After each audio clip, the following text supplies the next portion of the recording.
2014, c'est une année extrêmement riche pour les citadines, puisqu'après la nouvelle triplette Citroën C1, Peugeot 108 et Toyota Aygo, Renault présente sa troisième génération de Twingo, désormais conçue en partenariat avec Smart.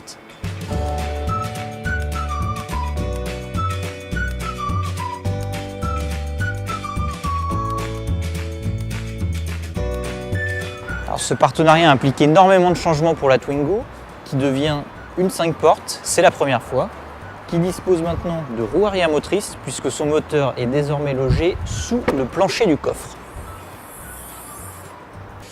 Alors pour y accéder, si on veut ajuster le niveau d'huile par exemple, c'est très simple, ou presque. Il suffit de retirer le plancher du coffre, retirer les 6 vis de la tôle à la main,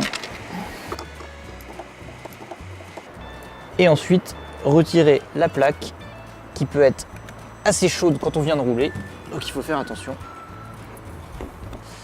Mais alors s'il n'y a pas de moteur à l'avant, qu'est-ce qu'il y a? Eh ben pas de coffre en tout cas, puisque le capot ne peut pas vraiment s'ouvrir, il peut simplement coulisser vers l'avant. Alors il faut refaire une nouvelle petite manipulation, enlever les petits caches, tirer sur les manettes et ensuite tirer le capot vers soi pour accéder à la batterie et au bocal de lave-glace. Cette nouvelle architecture implique beaucoup de changements à bord, notamment à l'arrière, où la Twingo perd sa banquette coulissante et pas mal de place pour les jambes. Même remarque au niveau du coffre, qui perd en hauteur de chargement. Alors on peut gagner quelques litres en redressant les dossiers arrière, mais alors ça devient pas très pratique pour s'installer.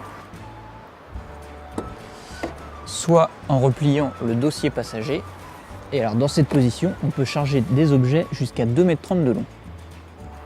À l'avant, on découvre une planche de bord assez ergonomique avec beaucoup de possibilités de personnalisation. Aussi beaucoup de rangements, souvent en option, avec notamment cette boîte à gants qui peut être soit ouverte, fermée ou textile comme ici.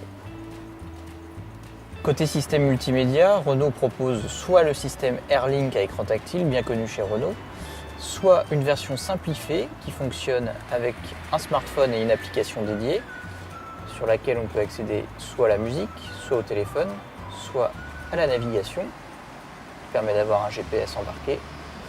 Et on a aussi la possibilité de voir un ordinateur de bord avec la consommation et même un petit compte-tour. Alors on l'a vu, le moteur placé à l'arrière crée quelques désavantages en matière d'espace à bord.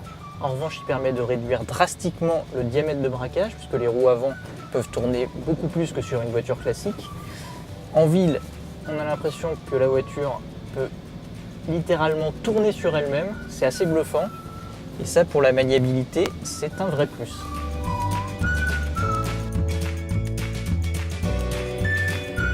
Alors l'autre point appréciable quand on roule en ville comme ça, c'est la douceur des commandes. C'est vraiment agréable. Le confort de suspension est aussi très correct avec les roues de 15 pouces. La Twingo absorbe plutôt bien les dodanes et les plaques d'égout. Alors on roule ici avec la version atmosphérique de 70 chevaux pour le moteur 3 cylindres à essence.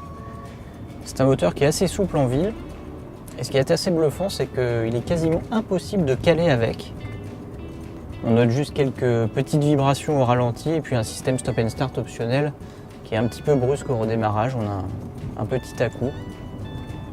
Alors évidemment, pour une utilisation routière, on préférera la version 90 chevaux avec un turbo qui est beaucoup plus à l'aise lors des relances.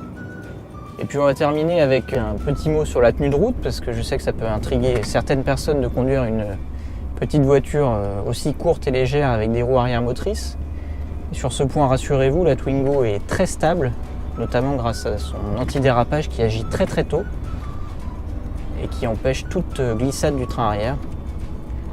C'est tant mieux pour certains et tant pis pour d'autres. Avec ce moteur de 70 chevaux, la Twingo démarre à partir de 10 800 €, dans une version d'entrée de gamme assez dépouillée, et grimpe jusqu'à 13 300 € en finition haute. Et pour retrouver tous les détails de tarifs et d'équipements, vous pouvez vous rendre sur le site de l'Argus.fr. Et moi je vous dis à bientôt pour un nouvel essai.